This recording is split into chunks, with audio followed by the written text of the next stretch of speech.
Nothing Detective Bayonne had seen during his 23 years on the force prepared him for this homicide. A lot of things can throw a detective.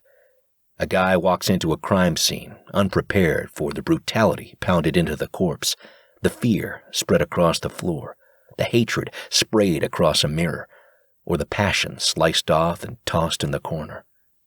After a while, though, a detective gets used to it.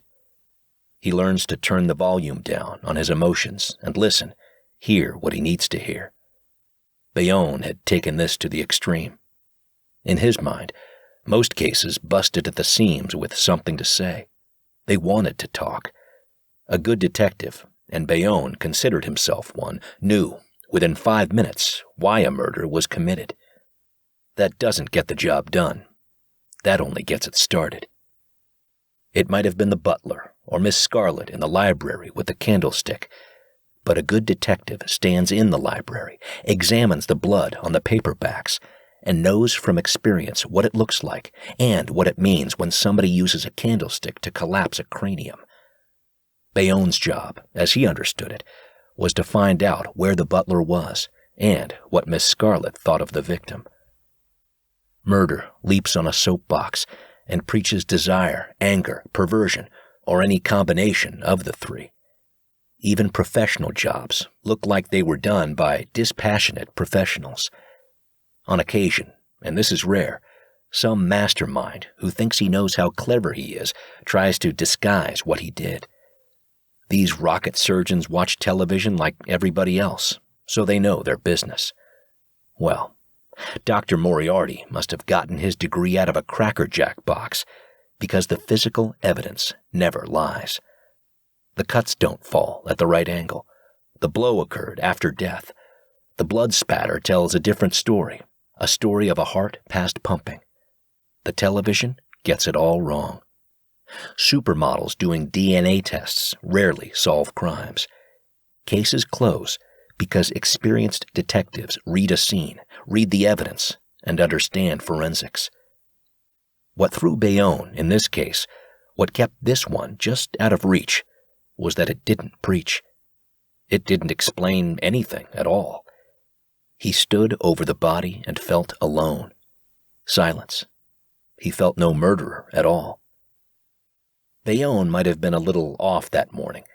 He hadn't slept well, and it was his first day with a new partner, a rookie detective fresh off the beat.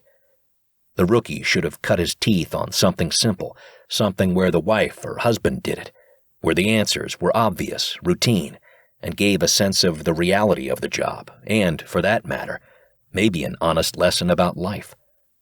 Unfortunately, the sorry bastard landed an oddball as a partner and a curveball for a first case.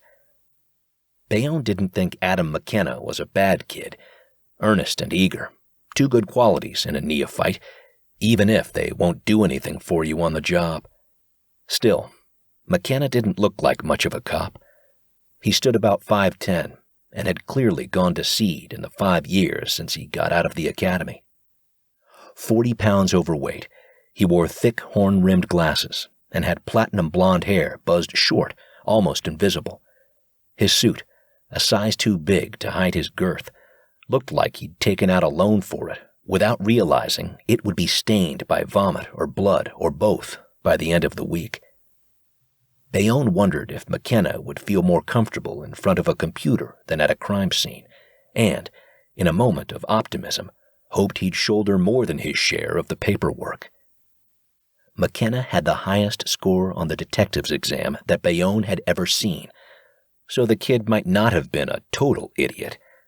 Some thought him a bit pompous, but Bayonne wasn't one to judge a college boy who doesn't know a musk ox from a water buffalo. He'd been without a partner 10 months, since his partner of 20 years transferred to a desk job downtown, the lucky bastard. Bayonne would have ridden with Barney Fife if he'd take a turn writing reports. Bayonne pushed Houses of the Holy into the tape deck, cranked the knob to discourage conversation, and he and Adam drove out of St. Patrick's Precinct garage and turned right, heading south on 40th Avenue.